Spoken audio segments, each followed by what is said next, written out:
We hear in the gospel today, Jesus says, "Get behind me, Satan. You are not thinking as God does, but as human beings do." And so sometimes humans, we tend to think without hope. We don't have the hope we should. Stresses, worldly anxieties sort of cloud our minds.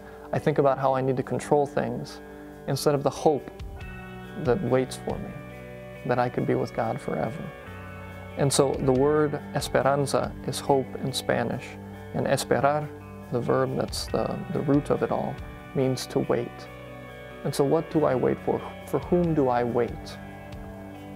I work at a boarding school for troubled and abandoned youth in Mexico.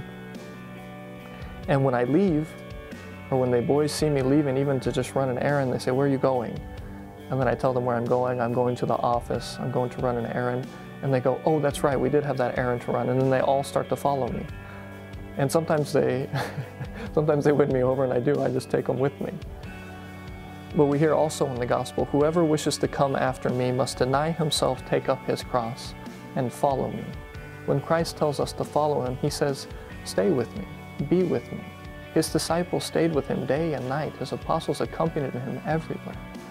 And if we can stay in his presence, then we'll hope for good things. But when we leave the presence of our Lord, that's when the worldly anxieties and the stresses and the fears begin to come to us.